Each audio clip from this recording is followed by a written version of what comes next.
जी, शरद पवार जी का कहना है कि जैसे चुनाव के नतीजे आएंगे बहुत सारी छोटी रीजनल पार्टीज जो हैं वो कांग्रेस से मर्ज कर देंगी। अब ये उनका अपना आकलन हो सकता है और किसी आधार पर वो ये बात कह रहे होंगे जो उनके पास जानकारी होगी। प्रधानमंत्री ने कल एक बार फिर से बाबरी मस्जिद से लेकर राम मंदिर जो है उसको लेकर काफी आक्रामक बयान दिए हैं। देखिए, बहुत अफसोस की बात है और बहुत दुख की बात है कि 10 साल तक प्रधानमंत्री जी दुनिया के सबसे बड़े लोकतंत्र के प्रधानमंत्री रहने के बाद अपना रिपोर्ट कार्ड लेके जनता के बीच में नहीं जा रहे हैं। उन्होंने महंगाई कम करने के लिए क्या किया, उन्होंने रोजगार देने के लिए क्या किया, उन्होंने काला धन लाने के लिए और 15 लाख देने का जो वादा किया था उस पर क्या किया, पेट्रोल 40 रुपए का, डीजल 30 रुपए का हो जाएगा उस पर क्या किया, पक्का मकान देने के लिए कहा था उस पर क्या हुआ।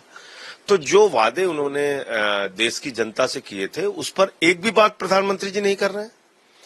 तो इस बात को इस चुनाव में जनता खूब समझ रही है कि दरअसल असल मुद्दों से ध्यान भटकाने के लिए प्रधानमंत्री जी ये सारी बातें कर रहे हैं। उन्होंने 10 साल में सिर्फ अपने दोस्तों का फायदा किया, 15 लाख करोड़ रुपए पूंजीपतियों का माफ कर दिया। अपने एक ही दोस्त को उन्होंने रेल, सेल, बिजली, पानी, सड़क, आकाश पाताल, पोर्ट, एयरपोर्ट सब दे दिया। 2.5 लाख करोड़ का कर्जा दे दिया। प्रधानमंत्री के जो करीबी दोस्त थे वो भारत का पैसा लूट लूट कर हिंदुस्तान छोड़ के भाग गए, चाहे नीरव मोदी हो, मेहुल चौकसी हो, विजय माल्या हो, नितिन संदेशरा हो, ललित मोदी हो, कितने लोग। तो इसलिए दरअसल वो असल मुद्दों पर जो इस देश के लोगों की समस्याएं हैं, 750 किसानों ने शहादत दी अपनी, अग्निवीर से नौजवान आत्महत्या करने को मजबूर है, तो उन सारे सवालों पे वो जवाब नहीं देना चाहते, इसीलिए ऐसे मुद्दों पर बात करते हैं।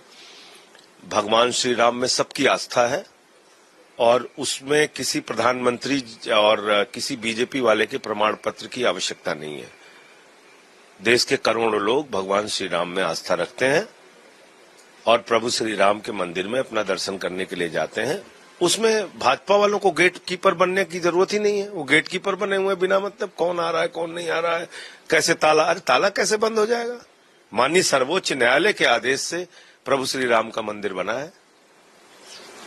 एक और सवाल, मायावती ने अपने नेफ्यू जो है उनसे तमाम पावर्स जो है वो छीन ली। देखिए, वो आकाश आनंद जी शायद इस बात को नहीं समझ पाए कि अब बहुजन समाज पार्टी भारतीय जनता पार्टी बन चुकी है और भारतीय जनता पार्टी के इशारे पर बहुजन समाज पार्टी काम कर रही है। जो टिकटें उनके द्वारा दी गई, अब देखिए पूरे देश के अंदर सिर्फ एक ही मकसद है, विपक्ष का वोट काटना। ऐसे समय में जब भारतीय जनता पार्टी संविधान खत्म करने जा रही है, बाबा साहब डॉक्टर भीमराव अंबेडकर जी के द्वारा लिखा गया, ऐसे समय में जब मोहन भागवत से लेकर मनमोहन वैद्य तक कह चुके हैं कि दलितों, पिछड़ों, शोषितों, आदिवासियों का आरक्षण खत्म होना चाहिए, आपकी पहली प्राथमिकता होनी चाहिए कि ऐसी सांप्रदायिक और नफरत भरी पार्टी जो पिछड़ों और दलितों से नफरत करती है उस पार्टी को हराओ।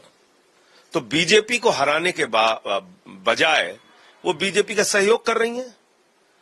लेकिन ये बात शायद आकाश आनंद को नहीं पता थी और वो बड़े आक्रामक तेवर के साथ जगह जगह बीजेपी पे हमला कर रहे थे और बोल रहे थे पूरी मुखरता के साथ, और मुझे लगता है उसी का खामियाजा उनको भुगतना पड़ा और उनको बाहर कर दिया गया। आखिरी सवाल, यूके के कोर्ट में ये मानने के बाद कि हाँ हमारी वैक्सीन से कुछ कॉम्प्लिकेशंस हुई हैं, अब एस्ट्राजेनेका ने अपनी कुछ वैक्सीन जो है उनको मार्केट से ही बाहर कर दिया।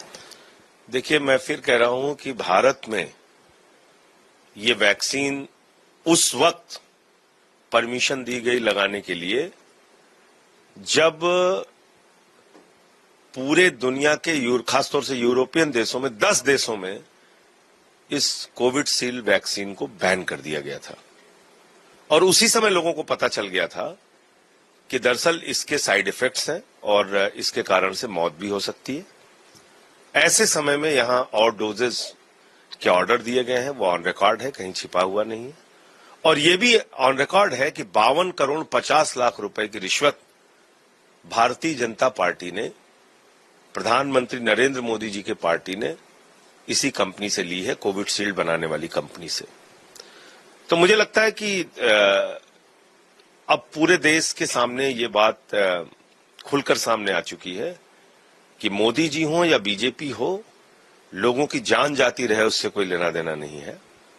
लोगों की जमीनों पे कब्जा हो जाए उससे कोई लेना देना नहीं है। लाशें बिछी रहे शमशान पे उससे भी कोई लेना देना नहीं है। लोगों की मौत होती रहे, ऑक्सीजन ना नसीब हो, उससे भी कोई लेना देना नहीं है। अगर उनको रिश्वत दे दी जाए तो वो एक जानलेवा इंजेक्शन को भी लाइसेंस देते हैं और उसको टेंडर करके उसको मंगाते हैं। ये सच पूरे देश के सामने आ चुका है।